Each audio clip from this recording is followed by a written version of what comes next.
नमस्कार जी। सत साहिब जी। आपका क्या नाम है माता जी? मेरा नाम देवेश्वरी देवी, पौड़ी गढ़वाल से हैं और बड़कोट गांव से हैं। संत रामपाल जी महाराज जी से आपने नाम दीक्षा कब ली? बंदी छोड़ सतगुरु रामपाल जी महाराज जी से मैंने जून 2016 को ली थी। अच्छा, संत रामपाल जी महाराज जी से नाम दीक्षा लेने से पहले आप क्या भक्ति साधना करते थे? पहले बंदी छोड़ सतगुरु रामपाल जी महाराज जी से पहले हमारे उत्तराखंड में वही देवी देवता, वो हनुमान जी की, भैरों की, नागजा की, नरसिंह की, यही पूजा हम करते रहते थे।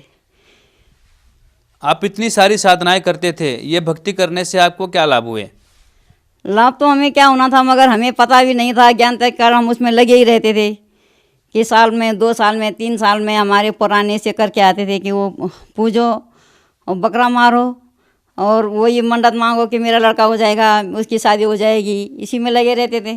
हमें यही पता था कि बस ये जीवन आ रखा है तो ये करना है, परिवार की शादी करनी है और उसमें काम करते करते मर जाना है। मगर जब से हमने बंदी छोड़ सतगुरु रामपाल जी की नाम दीक्षा ली, जब से हमें पता चला कि भगवान भी हैं, मगर हम जो अपनी ये उत्तराखंड में देवी देवताओं की पूजा कर रहे थे वो अज्ञानता से कर रहे थे। और अब बंदी छोड़ सतगुरु रामपाल जी महाराज ने हमें ऐसा ज्ञान दिया कि जो आत्मा को भी सुख शांति मिली है, परिवार में भी सुख शांति मिली है और आगे हमें भी मोक्ष का भी वो है कि हमें मोक्ष भी मिलेगा और कल्याण भी होगा। आपने बताया कि देवी देवताओं को प्रसन्न करने के लिए आप बकरों की बलि देते थे, तो बकरों को बलि देने से क्या आपको कोई लाभ हुए? लाभ तो हमें क्या होने थे उसमें, जब हम दूसरों की जीव हत्या करेंगे तो कैसे लाभ मिलेगा। मगर उस समय तो हम ये सोचते थे कि अपने लाभ के लिए वजह से तो हम उनको मारते थे। अब हमें पता चल रहा है कि जब हम उनके, वो भी प्राणी हैं, किसी के माता हैं, किसी के बच्चे हैं, जैसे हमारे हैं, तो हम उन अज्ञानता से उनकी मृत्यु करते थे अपने लाभ के लिए, मगर लाभ होता नहीं था हमें। फिर आप संत रामपाल जी महाराज जी के शरण में कैसे आए? बंदी छोड़ सतगुरु रामपाल जी के शरण में हम ऐसे आए कि टीवी में हम सब चैनल देखते थे, सत्संग आता रहता था, उसमें हम सब गुरु के सत्संग सुनते थे। अब साधना चैनल पे हमने एक दिन देखा, हमने कहा ये गुरु जी तो किताब खोल खोल के बता रहे हैं, तो हमने देखा हम हर रोज़ इसको देखेंगे। तो हमने उसमें देखा कि सतगुरु रामपाल जी महाराज क्या हैं कि वो गीता में इतने पर्सन में ये है, इतने पर्सन में ये है, सब बता रहे हैं और गुरु ग्रंथ में भी बता रहे हैं, सारे ग्रंथों को खोल खोल कर बता रहे हैं। हमने कहा सारे संत तो वैसे अपने मुंह से बोलते रहते हैं, ये कैसे संत हैं जो सब कुछ बता रहे हैं उसमें देख देख के। गीता तो हमने जानी थी कि हम हिंदुओं की गीता है, मगर हमने उसको पढ़ा नहीं था, उसमें ये नहीं जाना था क्या लिखा है क्या नहीं लिखा है। और वेद भी हमें इतना तो पता था कि 4 वेद थे और 18 पुराण है, मगर हमने वो पढ़े नहीं थे ना सुने थे। गुरुजी ने जब चारों वेद खोल खोल के हमें बताए कि हमारे में तो 5 वेद थे, एक तो काल ने समुद्र में फेंक दिया, 4 वेद हमारे रह गए। तो हमने सोचा कि ये तो कुछ ना कुछ हैं। धीरे धीरे हम सत्संग 6 महीने तक मैं देखती रही। मेरे भगत जी कहते थे कि क्या देख रही है, मैंने कहा मैं सब संतों का भगवो देख रही हूँ सत्संग, मगर बंदी छोड़ सतगुरु रामपाल जी का एक ऐसा सत्संग है कि जो वो शास्त्र के अनुसार बता रहे हैं, किताब खोल खोल के बता रहे हैं, सब ग्रंथ बता रहे हैं, तो मैं इसको ज़रूर लूँगी। तो कह रहे कैसे लोगी, मैंने कहा उसके नीचे वो नंबर चल रहे थे, मैंने वो उतार लिए साधना चैनल से। तो मैंने उतार के मैंने सोचा कि अब चंडीगढ़ में मेरी लड़की रहती थी, मैंने सोचा मैं लड़की के यहाँ जाऊँगी और वहाँ से, हरियाणा तो नज़दीक पड़ेगा ही, वहाँ से नामदान ले लूँगी। मैं वहाँ पे गई तो मेरी लड़के का बच्चा होना था, बच्चा हुए 10-11 दिन हुए थे। तो तब तक दिल्ली में मेरी बड़ी वाली लड़की का दिमाग का एक्सीडेंट हो गया। वहाँ से फ़ोन आ गया रात 12 बजे कि मम्मी यहाँ हॉस्पिटल में मेरे पापा जी का एक्सीडेंट हो गया, आपको इधर आना पड़ेगा। फिर मैंने सोचा कि चलो अब मैं उधर ही चली जाती हूँ, परमात्मा को ये मंजूर नहीं होगा हमें लेने के लिए। फिर मैं वहाँ पे, मेरे को थोड़े 20-15 दिन हो गए, फिर थोड़ा थोड़ा दिमाग को आराम मिलने लग गया। फिर मैंने अपने लड़के को बुलाया, मेरा लड़का उस समय दिल्ली में रहता था। मैंने कहा बेटा मुझे गुरुजी से नामदान लेना है। तो मेरा बेटा पहले तो चिढ़ गया कि मम्मी आप कहाँ भक्तों के उसमें लगे। मैंने कहा नहीं बेटा, मेरे को तो ये भक्त बहुत अच्छे लगे। जब हम भक्तों के इंटरव्यू देखते हैं तो हमें लगता है कि सबके दुख काट दिए गुरुजी ने, तो हम भी दुखी हूँ, मेरे भी दुख काट देंगे। तो लड़का तो मना करने लग गया, गुस्सा हो गया। मैंने कहा बेटा आप मेरे को लेके चलोगे नहीं है, मैं पूछ के चली जाऊँगी। फिर मैंने वो कह रहा कि मम्मी कहाँ जाएंगे। मैंने कहा इस नंबर, ये मैंने नंबर लिख रखा है, इसमें से फ़ोन करके पता कर लेते हैं। तो मेरे बेटे ने उसमें फ़ोन किया, फिर उसने कहा मम्मी आप ही बात करो इनसे। फिर मैंने उस फ़ोन लगा के बात किया, तो वो बोले आप कहाँ से बोल रहे हो? मैंने कहा मैं तो दिल्ली से बोल रही हूँ। किस जगह पे आप हो? मैंने कहा मैं तो इस समय राम मनोहर हॉस्पिटल में हूँ, मेरे दामाद जी का एक्सीडेंट हो रखा है और मुझे नामदान लेना है। तो उन्होंने बताया कि आप ऐसा करो कि दिल्ली में 2 नामदान केंद्र खोल रखे हैं, एक तो तुगलकाबाद में है और एक द्वारका सेक्टर में, तो आपके लिए कौन सा नज़दीक पड़ेगा? मैंने कहा यहाँ से तो द्वारका सेक्टर ही नज़दीक पड़ेगा। तो आप उन्होंने फिर मम्मी वहाँ तुम द्वारका सेक्टर का नंबर दिया, फिर हमने वहाँ फ़ोन किया। फिर वहाँ से एक भगतमती ने हमें बताया कि आप ऐसा ऐसा करो, यहाँ पे एक मंदिर है, उससे गली से सीधे आके यहाँ पे आ जाना और हम नामदान आपको दे देंगे। तो फिर मैंने दामाद से फ़ोन दिया कि आप इनसे बात करो और ये लड़के को बताओ कि कहाँ कहाँ पे जाना है, क्या जाना है। फिर उसको बताया कि आप ऐसे ऐसे चले जाना और वहाँ से एक मंदिर पड़ेगा, उसमें उतर के सीधे चले जाना आगे। फिर मेरा लड़का तैयार हुआ कि मम्मी चलो मैं तुम्हें नामदान दिला के आता हूँ। फिर हम वहाँ पे गए, पूछते पूछते हमें आधा घंटा हो गया। फिर हमने दोबारा फ़ोन लगाया, फिर उन्होंने कहा आप कहाँ पे हो? हमने कहा थे तुम थोड़ा ही दूर में ही।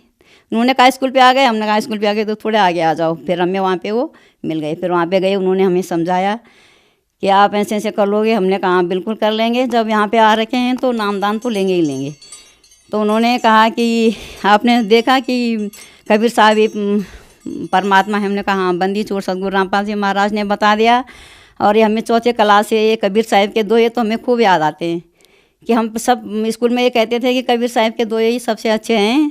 तो हमें उस समय तो पता नहीं था, ये बच्चे थे कि क्या है क्या नहीं है, मगर जब बंदी छोड़ सतगुरु रामपाल जी महाराज ने हमें कबीर साहब के बारे में पूरा बताया तो हमने कहा वो सच्चे में ही परमात्मा होंगे और धरती पे अवतार करके रामपाल गुरु जी के शरीर में आ रखे हैं, क्योंकि वो दोहे हमसे चौथी क्लास से ही अच्छे लगते थे।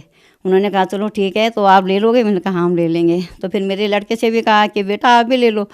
लड़का बोला कि आंटी जी मैं तो नहीं ले सकता, क्योंकि मैं तो होटल लाइन में हूँ और हमारे यहाँ तो सब ये चीज़ बनती है। तो वो भगवती जी बोले कि आप ऐसा करो बेटा कि नाम ले लो और गुरुजी अपने आप सब कुछ ठीक करेंगे। मगर मेरे लड़के ने तो कभी देखा नहीं है सत्संग, ना सुना टीवी में। तो मैं उससे कह रहा था कि बेटा ले लो। कह रहा नहीं मम्मी पहले आप ही ले लो फिर मैं भी लूँगी। मगर बेटा मुझे तो लेना ही लेना है। आपने बताया कि आप बहुत सारे संतों के सत्संग टीवी चैनल पर देखते थे, फिर आपने संत रामपाल जी महाराज जी का भी सत्संग देखा और आपको अच्छा लगा। फिर आपने संत रामपाल जी महाराज जी से नाम दीक्षा भी ली। आपको ऐसा नहीं लगा कि आप ऐसे संत से नाम दीक्षा ले रहे हैं जो अभी जेल में है? नहीं, हमें बिल्कुल भी नहीं लगा, क्योंकि हम सत्संग 8-10 महीने हमने सत्संग देखा सुना और हमने ये भी हमें पता था कि जब हमारा देश आज़ाद हुआ तो महात्मा गांधी भी जेल में ही थे। सच्चाई के लिए तो कुछ ना कुछ करना पड़ेगा। तो हमें बिल्कुल ऐसा नहीं लगा। लोग कहते हैं कि वो तुम्हारे गुरु जी तो जेल में। हम जेल में तो हम हैं, काल के जेल में जो फंसे पड़े हैं। हमारे गुरु जी जेल में नहीं है। सच्चाई के लिए तो करना पड़ेगा। सच्ची कहूँ तो जग न माने, झूठी कहीं न जाए। हमारे गुरु जी सही कहते हैं यार, सच्ची बोलेंगे तो कोई इस काल के जाल में किसी को अज्ञानता नहीं आएगी कि हाँ ये सही बोल रहे हैं, और झूठे बोलेंगे तो झूठे के तो जल्दी से वो हाँ कर लेंगे। इसलिए हमें पूर्ण विश्वास है कि हमारे गुरु जी जेल में नहीं है, जेल में तो हम हैं। जिनको ज्ञान नहीं है वो कह रहे हैं कि तुम्हारे गुरु जी जेल में हैं। संत रामपाल जी महाराज जी से नाम दीक्षा लेने के बाद आपको क्या लाभ प्राप्त हुए? बंदी छोड़ सतगुरु रामपाल जी महाराज जी से नाम दीक्षा लेने से हमारे घर में बहुत सुख शांति हुई। मेरे भगत जी बहुत दारू पीते थे, उनका दारू भी बहुत कम हो गया और वो भी ये चैनल देखते रहते हैं। जब लाइट नहीं रहती तो कहते हैं अपना गुरु जी का सत्संग लगाओ। और जहाँ मैं जाती हूँ सत्संग सुनने के लिए गुरु जी की, उसमें तो कभी भी मेरे लिए मना नहीं करते हैं। इतनी तो गुरु की दया है। मैं ये कह रही हूँ कि आजकल तो आदमी घर से बाहर अपनी बीवी को जाने नहीं देंगे, मगर ये गुरु जी की कृपा है कि जो कहीं जाने के लिए मेरे मना नहीं करते। और मुझे जब तक मैं आती नहीं हूँ गुरु जी पर विश्वास रहता है कि मुझे उनसे विश्वास नहीं रहता कि मैं जा पाऊँगी। आज भी मैंने देखा कि 3:30 बजे तक मैं घर पे ही थी और 3:30 बजे के बाद भी मैं यहाँ पे आ ही गई। तो वो गुरु जी की कृपा है, हम आ नहीं सकते थे। नहीं तो पहले हमें डर लगता था, जंगलों में जाते थे, शोर मचाते रहते थे कि भाई कहीं ना कहीं से तो भालू आ जाएगा, शेर आ जाएगा, खा जाएगा, कुछ ना कुछ कर लेगा। मगर अब हम बिल्कुल निडर होके जाते हैं। भालू हमें मिल जाता है, शेर हमें मिल जाता है और हम एक ही आवाज़ में लगा के उसे वो भाग जाता है। हम गुरु जी की कृपा हमारे ऊपर इतनी है, हमें उनके ऊपर पूरा भरोसा है। हम बिल्कुल निडर होकर जंगलों में जाते हैं। ये बंदी छोड़ सतगुरु रामपाल जी महाराज की कृपा है हमारे ऊपर, जो हम निडर होकर जंगलों में जाते हैं और शेर भालू से लड़ जाते हैं।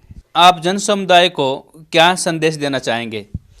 हम जन समुदाय को संदेश तो क्या दे सकते हैं, मगर हाथ जोड़ के प्रार्थना कर सकते हैं। उत्तराखंड में जितने भी भाई बहन हैं वो बंदी छोड़ सतगुरु रामपाल जी के शरण में जाएं, उनसे नाम दीक्षा लें, अपना कल्याण करवाएं। और भी बहुत सारे साधु संत हैं, लेकिन आप संत रामपाल जी महाराज जी के शरण में ही जाने के लिए क्यों संदेश दे रहे हैं? इसलिए संदेश दे रहे हैं कि जितने बाबा लोग बैठे हुए हैं वो तो साधु विरुद्ध भक्ति बता रहे हैं हमें, उनसे कोई लाभ नहीं है। हम अपने हमारे यहाँ भी हैं, राधा स्वामी में भी है भगत था, वो भी 15 साल उसमें रहा। अब हमारे से खुद कह रहा है कि हम भी तुम आपके गुरु जी के शरण में आएंगे।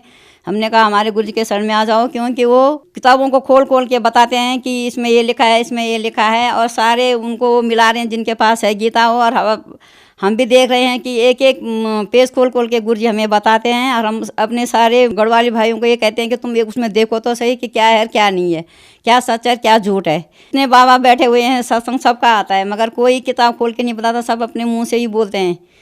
और हमारे गुरु जी तो शास्त्र खोल खोल के बताते हैं। हमें जब से पता चला है कि देवी भागवत गीता में क्या है, विष्णु पुराण में क्या है, पहले में ऐसे भागवत में हम भी चले जाते थे और सुनते थे, बस वो सुन लिया कि जो उन्होंने कह लिया मन माना आचरण, सुन के घर आ जाते थे। मगर अब हमें भी पता चला कि हमारे गुरु जी शास्त्र अनुसार बता रहे हैं, गीता में भी और बाइबल में भी, कुरान में भी। संत रामपाल जी महाराज जी से यदि कोई नाम दीक्षा लेना चाहे तो कैसे ले सकते हैं? बंदी छोड़ सतगुरु रामपाल जी महाराज जी से जो नाम दीक्षा लेने चाहते हैं, वो साधना चैनल पे 7:40 से 8:40 तक हमारा गुरु जी का सत्संग आता है।